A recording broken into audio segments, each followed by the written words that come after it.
जय हिंद साथियों, बहुत बहुत स्वागत करता हूं आप सभी का क्रेजी जीके ट्रिक चैनल पर। मैं हूं राजा गुप्ता और मैं आपको पढ़ाने वाला हूं डेली करंट अफेयर्स। 7 नवंबर के डेली करंट अफेयर्स को आज हम यहां पर डिस्कस करने वाले हैं। दोस्तों, इस क्लास की तो विशेष बात है कि आपको यहां पर डेली करंट अफेयर्स का टेस्ट मिलेगा और यहां पर यह क्लास केवल 25 से 30 मिनट की होगी, इससे ज़्यादा की नहीं होगी और आपको लगभग 200 से 300 जानकारियां मिलती हैं डेली पढ़ने को। तो चलिए दोस्तों, शुरू करने से पहले आप सभी को बता दूं, लक्ष्य हर कोई बनाता है, टारगेट तो हर कोई बनाता है, पर पाता वही है जिसका सच्चा ईमान होता है। वही बदलते हैं रुख हवाओं का जिनके इरादों में जान होता है। तो दोस्तों बताओ, कैसे आपका जोश कैसा है? आसमान पर कि जमीन पर? पैर जमीन पर जोश आसमान पर होना चाहिए। आज का सबसे पहला क्वेश्चन देखते हैं। अभी हाल ही में सैयद मुश्ताक अली ट्रॉफी, जो कि क्रिकेट से संबंधित है, 2022-23 को किसने जीता है? बहुत ही अच्छा प्रश्न है। तो इसे मुंबई ने जीता है। किसने जीता है? मुंबई ने सैयद मुश्ताक अली ट्रॉफी को अपने नाम कर लिया है। मैं आपको बताना चाहूंगा, यहां पर लिखा रेस्ट ऑफ इंडिया। तो रेस्ट ऑफ इंडिया ने, शेष भारत ने अभी हाल ही में ईरानी कप को अपने नाम किया है, जो कि क्रिकेट से संबंधित है। मध्य प्रदेश ने हाल ही में पहली बार 2022 का रणजी ट्रॉफी अपने नाम किया है। पहली बार रणजी ट्रॉफी को अपने नाम किया है किसने? मध्य प्रदेश ने। रणजी ट्रॉफी को सबसे ज्यादा किसने जीता है? मुंबई ने जीता है और 41 टाइम्स वो चैंपियन रह चुकी है। ठीक है साथियों, 5 नवंबर 2022 को ये मैच हुआ है और कोलकाता के ईडन गार्डन स्टेडियम में खेला गया। फाइनल में मुंबई की टीम ने किसे हराया है?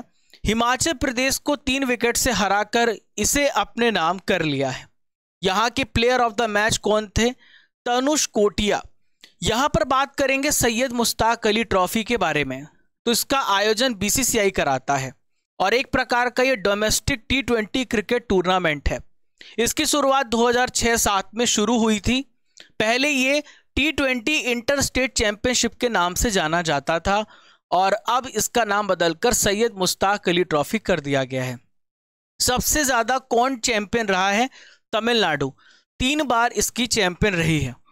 देखिए, बीसीसीआई की बात करें तो 1928 में इसकी स्थापना हुई। अभी रोजर बिन्नी इसके प्रेसिडेंट बने हैं। राजीव शुक्ला इसके उपाध्यक्ष हैं, इसके सचिव हैं। इनका क्या नाम है? सेक्रेटरी कौन है? आपको पता है क्या? तो चलिए कमेंट बॉक्स पे बताइए कि इसके सेक्रेटरी प्रेजेंट में कौन है। साथियों, क्वेश्चन नंबर 2 देखते हैं। 17वें प्रवासी भारतीय दिवस सम्मेलन में मुख्य अतिथि कौन होंगे? Who will be the chief guest at 17th प्रवासी भारतीय दिवस कन्वेंशन? तो डॉक्टर मोहम्मद इरफान अली 17वें प्रवासी भारतीय दिवस के क्या होंगे? मुख्य अतिथि होंगे। ये कहां पर होने वाला है? इंदौर में होने वाला है अगले वर्ष। इंदौर में होने वाला है। कब होता है प्रवासी भारतीय दिवस? 9 जनवरी को होता है। अब आप सोच रहे होंगे, सर ये डॉक्टर मोहम्मद इरफान अली है कौन? तो डॉक्टर मोहम्मद इरफान अली जो हैं, ये गुयाना के प्रेसिडेंट हैं। ये गुयाना के राष्ट्रपति हैं। लिख लीजिए, एंटोनियो कोस्टा ऑप्शन में लिखा हुआ है, तो ये पुर्तगाल के। आप लिख लीजिए, ये पुर्तगाल के।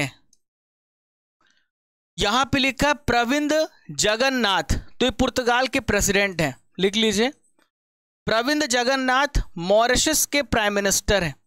मॉरिशस के प्राइम मिनिस्टर कौन है? प्रविंद जगन्नाथ। हलीमा याकूब सिंगापुर के राष्ट्रपति हैं। किसके? सिंगापुर के ये प्रेसिडेंट हैं। स्क्रीनशॉट ले लीजिए और आपको फ्री में पीडीएफ हमारे क्रेजी जीके ट्रिक एप्लीकेशन पर मिल जाएगा और टेलीग्राम पर भी मिल जाएगा। तो गुयाना के जो राष्ट्रपति हैं डॉक्टर मोहम्मद इरफान अली, ये 17th प्रवासी भारतीय दिवस सम्मेलन में मुख्य अतिथि होंगे। 8 से 10 जनवरी 2023 में इंदौर में मध्य प्रदेश में आयोजित किया जाएगा प्रवासी भारतीय दिवस और 10 जनवरी को मनाया जाता है विश्व हिंदी दिवस, जो कि कहां पर होने वाला है? फिजी में होने वाला है। सम्मेलन होने वाला है हिंदी दिवस का। विश्व हिंदी दिवस के अवसर पर मैंने आपको पढ़ाया है। ठीक है, 8 जनवरी 2023 को आयोजित होने वाले प्रवासी भारतीय दिवस में ऑस्ट्रेलिया की संसद सदस्य जनेटा मस्कारेनहास भी सम्मानित क्या होंगी, अतिथि होंगी। इसके अलावा मैं आपको बता दूं, देखिए विषय क्या है, diaspora reliable partner for India's progress in Amrit Kaal, ये इसका विषय है, सब्जेक्ट है। 10 जनवरी 2023 को राष्ट्रपति द्रौपदी मुर्मू प्रवासी भारतीय सम्मान पुरस्कार प्रदान करेंगी और इसके समापन सत्र की अध्यक्षता करेंगी। देखिए 9 जनवरी को क्यों मनाया जाता है, मैं आपको बताना चाहूंगा। 9 जनवरी को क्या हुआ था। 9 जनवरी 1915 को हमारे जो राष्ट्रपिता हैं महात्मा गांधी, ये अफ्रीका से लौट करके आए थे और आप सभी को पता है देश को आज़ाद कराने में इनकी कितनी महत्वपूर्ण भूमिका, कंट्रीब्यूशन रहा है। तो सारे एनआरआई के जो उनका महत्व है, जो उनकी इंपॉर्टेंस है, उसको याद करने के लिए यह दिवस मनाया जाता है, 9 जनवरी को मनाया जाता है। और भारत सरकार ने 2003 से प्रवासी भारतीय दिवस मनाने का फैसला किया है। क्वेश्चन नंबर 3 डिस्कस करेंगे। स्वतंत्र भारत के पहले मतदाता कौन थे जिनका हाल ही में निधन हो गया। दोस्तों मैंने आपको पहले करंट अफेयर्स पढ़ाया कि 106 वर्ष की उम्र में हिमाचल प्रदेश में श्याम शरण नेगी जी, इन्होंने वोट दिया था और भारत के सबसे पहले वोटर यही हैं। अब ये अगले ही दिन नहीं रहे हमारे बीच में, बहुत दुखद है। अभी हाल ही में इला भट्ट भी नहीं रही, ये समाज सेविका थी, सोशल वर्कर थी, अब हमारे बीच में नहीं रही। इन्होंने सेवा संस्था की स्थापना की थी। जमशेदजी ईरानी जी का हाल ही में निधन हो गया और ये भारत के स्टील मैन ऑफ इंडिया कहे जाते हैं। क्या कहे जाते हैं? Steel man of India, Tata steel, इन्हीं की देन है। नील पवन बरुआ का निधन हो गया। ये असम के प्रख्यात, असम के फेमस पेंटर थे। कौन थे? असम के फेमस पेंटर थे, अब हमारे बीच में नहीं रहे। स्क्रीनशॉट ले सकते हैं आप, नोट कर सकते हैं।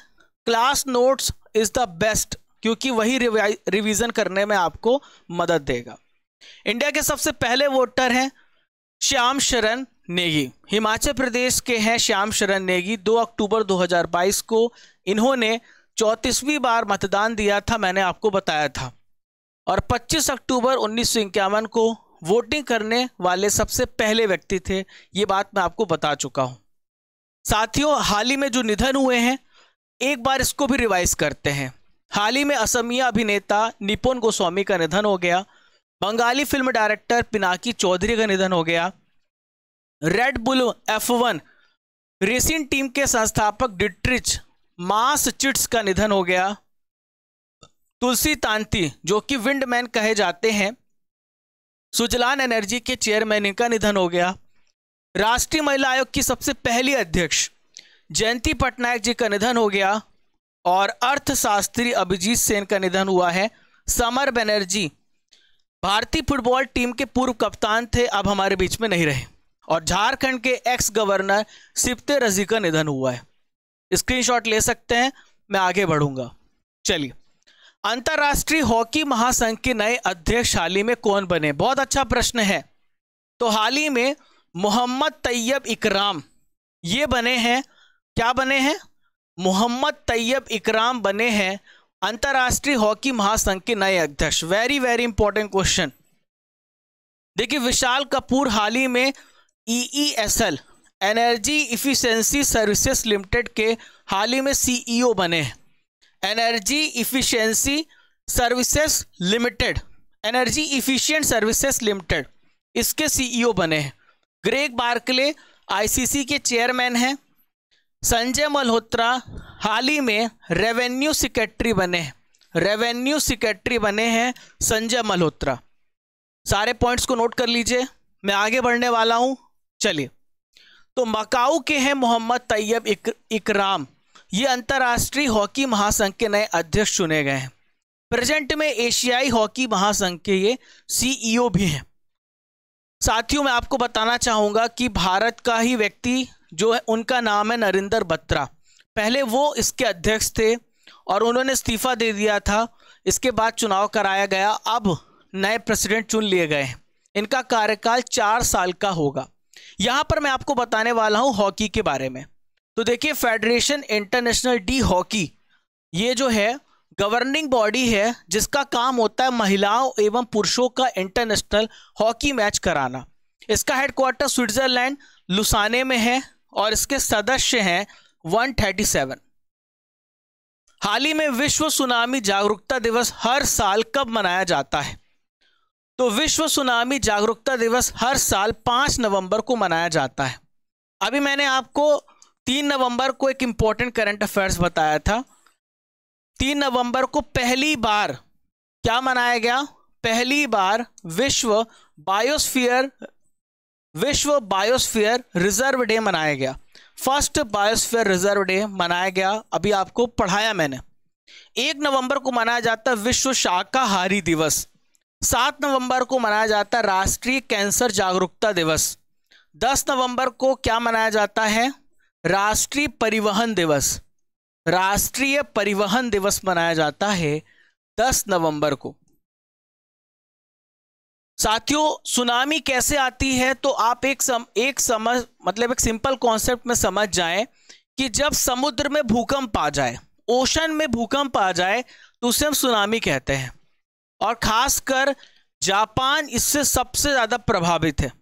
वो सारी कंट्रीज जो समुद्र के किनारे हैं वहां पर सुनामी आने का हमेशा खतरा रहता है। जैसे इंडोनेशिया है, भारत का अंडमान निकोबार एरिया है, तमिलनाडु क्षेत्र है, बहुत सारे ऐसे क्षेत्र हैं जो समुद्र से सटे हुए, वहां पर सुनामी आती रहती है। देखिए, थीम क्या है 2022 की? Early warning and early action before every tsunami. और इसका उद्देश्य क्या है? सुनामी के बारे में लोगों को जागरूक करना। मैं आपको बता दूं, एक डाटा है कि पिछले 100 साल में 58 सुनामी आई हैं, लगभग 2.5 लाख से अधिक लोग मारे गए हैं। और 5 नवंबर 2016 को पहली बार वर्ल्ड सुनामी अवेयरनेस डे मनाया गया। यहां पर नवंबर महीने के जितने भी महत्वपूर्ण दिवस हैं इसको मैं बताने वाला हूं। चलिए, 1 नवंबर को मनाया जाता है विश्व शाकाहारी दिवस। 3 नवंबर को मनाया जाता है, मैंने आपको अभी बताया, पहली बार मनाया गया वर्ल्ड बायोस्फीयर रिजर्व डे। 5 नवंबर को मनाया जाता है वर्ल्ड सुनामी डे। 7 नवंबर को मनाया जाता है कैंसर जागरूकता दिवस। शिशु सुरक्षा दिवस भी मनाया जाता है 7 नवंबर को। 9 नवंबर को मनाया जाता है विश्व उर्दू दिवस। 10 नवंबर को राष्ट्रीय परिवहन दिवस मनाया जाता है। 11 नवंबर को राष्ट्रीय शिक्षा दिवस, राष्ट्रीय फाइलेरिया दिवस। 14 नवंबर को वर्ल्ड डायबिटीज डे मनाया जाता है। और आप सभी को पता है चिल्ड्रंस डे भी मनाया जाता है। 18 नवंबर को मनाया जाता है वर्ल्ड एडल्ट्स डे। 19 नवंबर को विश्व नागरिक दिवस, वर्ल्ड सिटीजन्स डे। 20 नवंबर को सार्वभौमिक यूनिवर्सल चिल्ड्रंस डे मनाया जाता है। 26 नवंबर को नेशनल लॉ डे या फिर आप नेशनल कॉन्स्टिट्यूशन डे, राष्ट्रीय संविधान दिवस भी मनाया जाता है। संविधान दिवस 26 नवंबर को मनाया जाता है। 26 नवंबर 1949 को हमारा संविधान बनकर के तैयार हो गया और 26 जनवरी 1950 को पूरी तरीके से भारत में लागू हो गया। आज की नॉलेज की फैक्ट्री में वर्तमान में कौन क्या पढ़ने वाले हैं? 2 से 3 नंबर आपका यहां से पक्का होता है। सबसे पहले भारत के प्रेसिडेंट की बात करेंगे। अभी हाल ही में बने द्रौपदी मुर्मू 15th नंबर। वाइस प्रेसिडेंट है जगदीप धनखड़ 14th नंबर। प्राइम मिनिस्टर है मोदी जी 15th नंबर। चीफ जस्टिस यूयू ललित 49 नंबर पर 8 नवंबर को बदलने वाले हैं, यानी कल ही बदलने वाले हैं साथियों। और 8 नवंबर को हो जाएंगे DY चंद्रचूड़ 50 नंबर के। राज्यसभा के सभापति हैं जगदीप धनखड़। जो भी देश का उपराष्ट्रपति होगा वो राज्यसभा का पदेन सभापति होगा। आर्टिकल नंबर कौन सा है इंपॉर्टेंट? 62 इंपॉर्टेंट है। राज्यसभा के उपसभापति हैं हरिवंश नारायण सिंह। राज्यसभा के महासचिव हैं PC मोदी। राज्यसभा सत्ता पक्ष के नेता पीयूष गोयल हैं, इनके पास कॉमर्स एंड ट्रेड मिनिस्ट्री है। लोकसभा के अध्यक्ष स्पीकर हैं ओम बिरला, 17 नंबर के हैं। लोकसभा के महासचिव हैं उत्पल कुमार सिंह, ये संसद टीवी के CEO भी हैं। संसद टीवी के हाल ही में सीईओ भी बनाए गए हैं। संसद टीवी राज्यसभा और लोकसभा को मर्ज करके इसका नाम संसद कर दिया गया है। लोकसभा में सत्ता पक्ष के नेता पीएम मोदी हैं। Protem speaker doctor Virendra Kumar हैं। लोकपाल कौन है? प्रदीप कुमार मोहंती हैं जो कि एक्टिंग है। भारत के कानून सचिव हैं अनूप कुमार मेंदिरत्ता।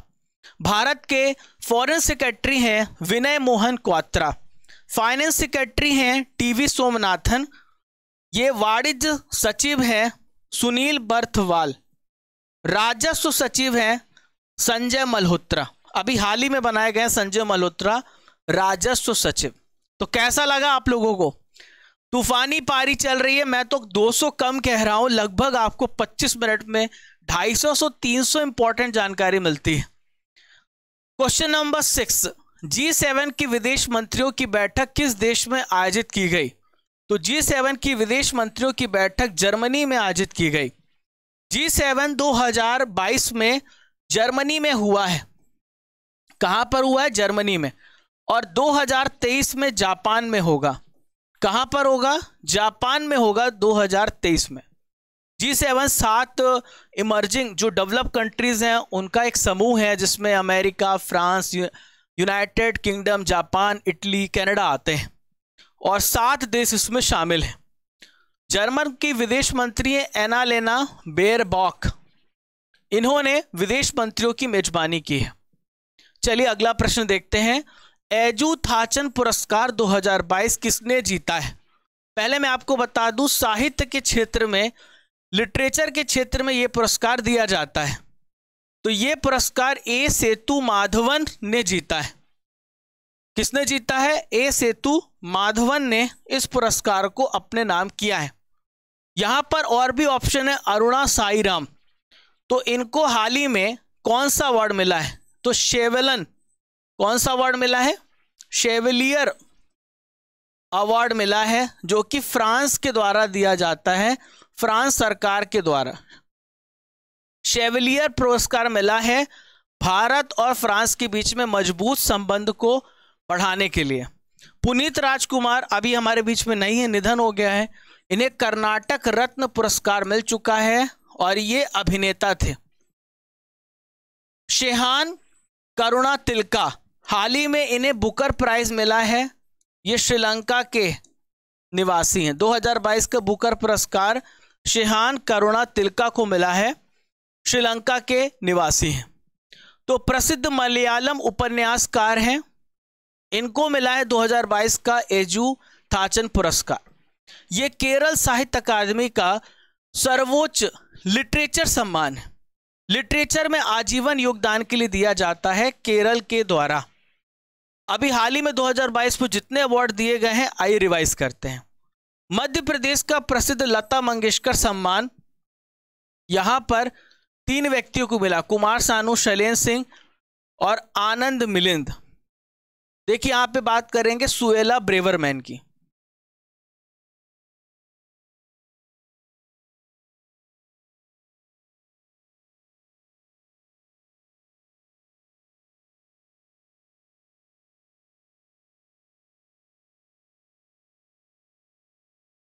देखिए यहां पे बात करेंगे, थोड़ा सा तबीयत अभी डाउन से चल रही है तो बीच बीच में लगता है कि रेस्ट ले लें।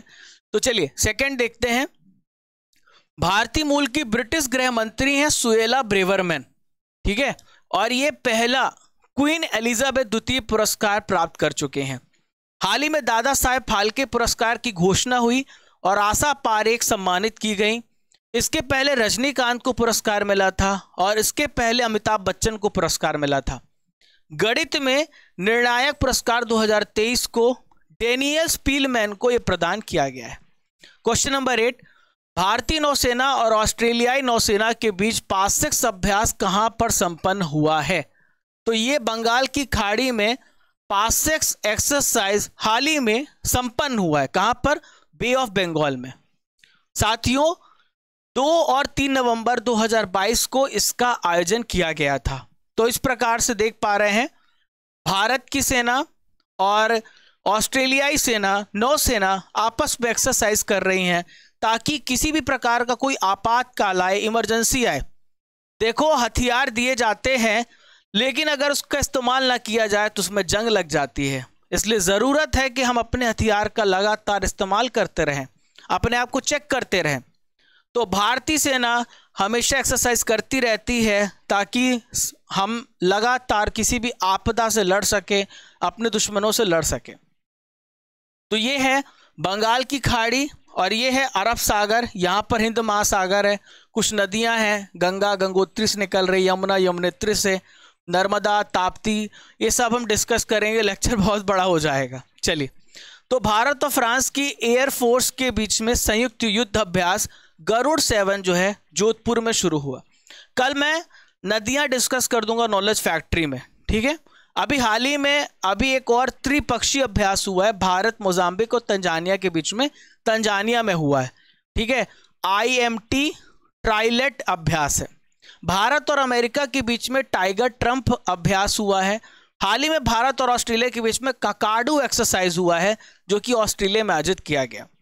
पासेक्स क्या होता है मैं आपको बता चुका हूं। पासेक्स जो है दो नौसेनाओं के बीच में होता है ताकि दोनों नौसेना किसी भी इमरजेंसी युद्ध के समय में तेज गति से अपने प्रॉब्लम्स, अपनी चुनौतियों का सामना कर सकें।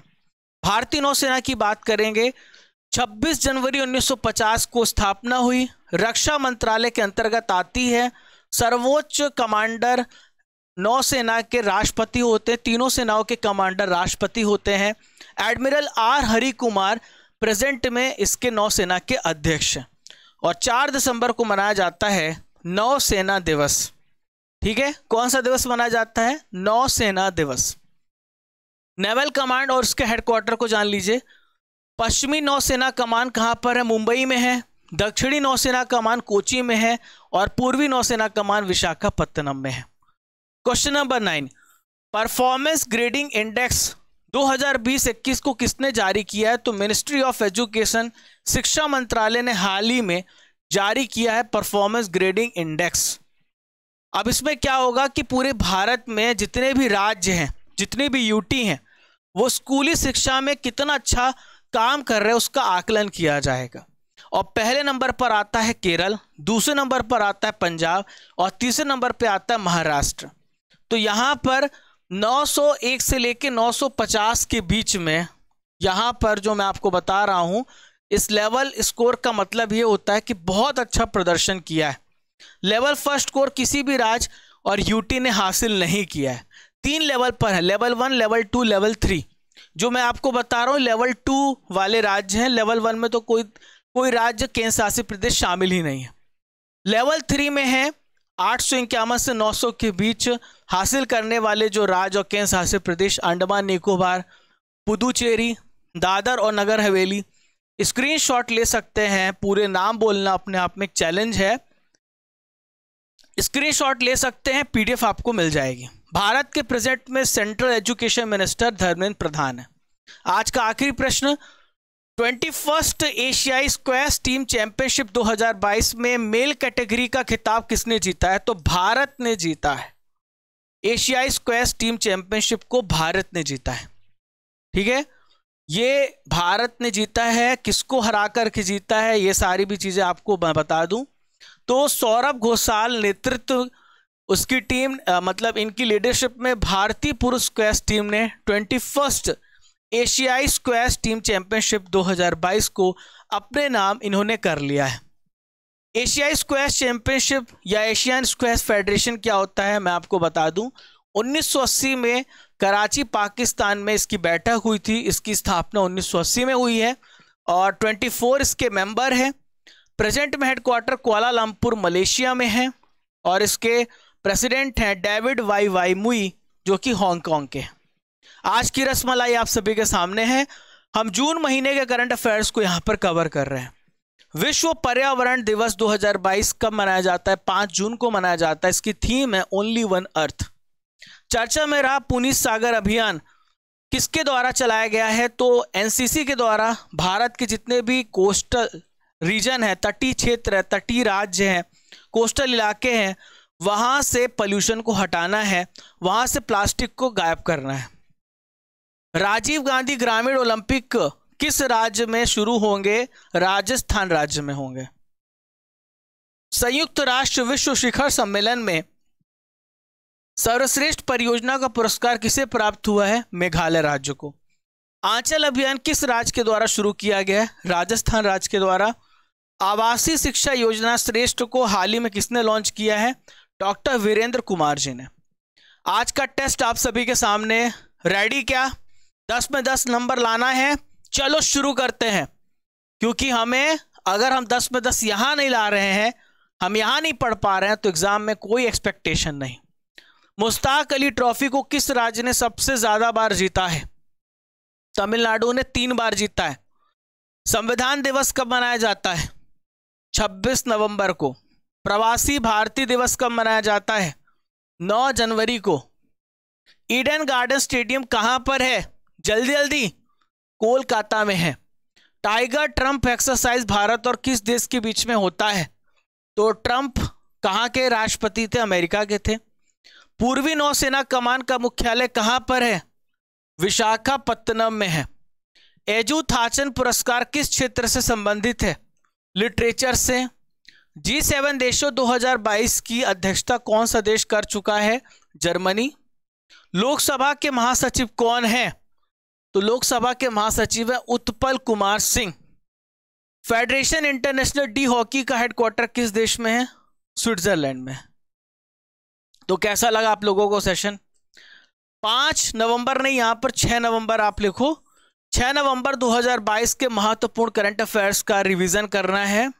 सॉरी, 5 नवंबर ही होगा, क्योंकि कल आपको वीकली करंट अफेयर्स हुआ है, तो संडे को आपको वीकली करंट अफेयर्स मिलता। 60 क्वेश्चन मैंने टेस्ट लिए थे, 60 क्वेश्चन। अब हर हफ्ते 60 क्वेश्चन आपको पूरा संडे रिवाइज कराऊंगा, टेस्ट लूंगा, इसलिए तैयार रहिएगा। जिन्होंने नहीं दिया है पढ़ लीजिएगा। बेंजामिन नेतन्याहू किस देश के प्राइम मिनिस्टर बने हैं? तो इजराइल के प्राइम मिनिस्टर बने हैं। बायजूस के ग्लोबल ब्रांड एम्बेसडर कौन बने हैं? तो बायजूस के हाल ही में global brand ambassador Lionel Messi बने हैं, अर्जेंटीना के प्लेयर हैं। गंगा उत्सव 2022 का उद्घाटन कहां किया गया? इसका उद्घाटन न्यू दिल्ली में किया गया। इंडोनेशिया ने G20 धार्मिक मंच की अध्यक्षता किस देश को सौंप दी है? तो भारत को सौंपी है। इंडिया पोस्ट पेमेंट बैंक ने कहां पर भारत का पहला पानी पर तैरने वाला वित्तीय साक्षरता शिविर शुरू किया है? श्रीनगर में। पहला अंतर्राष्ट्रीय बायोस्फीयर रिजर्व दिवस कब मनाया गया? तो 3 नवंबर को मनाया गया। जम्बे तासी किस राज्य में विधायक थे जिनका हाल ही में निधन हो गया? अरुणाचल प्रदेश में। बीपीसीएल के चेयरमैन और एमडी कौन बने हैं? वैसा Ramkrishna Gupta. Track Asia cup 2022 का आयोजन कहां पर किया जाएगा? केरल राज्य में। ऑर्डर ऑफ ऑस्ट्रेलिया के जनरल डिवीजन में मानद सदस्य के रूप में किसे नियुक्त किया गया? अमित दास गुप्ता को। आज का सवाल आप सभी के लिए, स्वतंत्र भारत के पहले वोटर मतदाता कौन थे? कमेंट बॉक्स पे बताइए। तो साथियों, 25 से 30 मिनट में आप देखो लगभग 200 से 300 जानकारी आप सीखते हो डेली। अगर आपको हमारा प्रयास सच में अच्छा लगता है तो please every student should share to any of his friend और हर फ्रेंड। कोई भी अपने दोस्त को शेयर कर सकता है, अपने रिलेटिव को शेयर कर सकता है, ताकि वो भी इसका फायदा उठा सके और इस जो एजुकेशन की क्रांति हम लेके चल रहे हैं वो भी इसका हिस्सा बन सके। इसकी पीडीएफ आपको क्रेजी जीके ट्रिक पर मिल जाएगी, टेलीग्राम पर मिल जाएगी, और साथियों साइंस अभी मैं पढ़ा रहा हूँ, आप उसे ज्वाइन कर सकते हैं। अब देखिए, अभी आप लोगों के लिए एक बहुत अच्छा सुनहरा अवसर मिल गया है। Crazy GK trick application download करिए, वहीं पे आपको डेली करंट अफेयर्स की वीडियो एक ही जगह पर, बगल में आपको पीडीएफ इस प्रकार से, वीडियो बगल में पीडीएफ, बगल में टेस्ट, सब कुछ वहीं पे, वीडियो भी, पीडीएफ भी और क्विज भी और रैंक भी।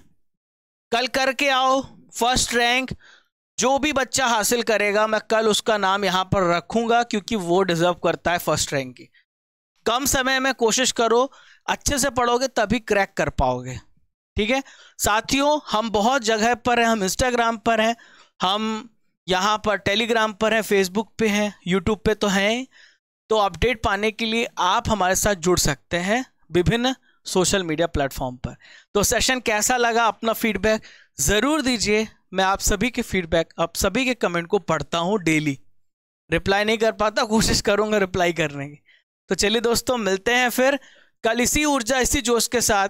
राजा का आप सभी को ढेर सारा प्रणाम, ढेर सारा शुभकामनाओं के साथ इस क्लास को एंड करते हैं।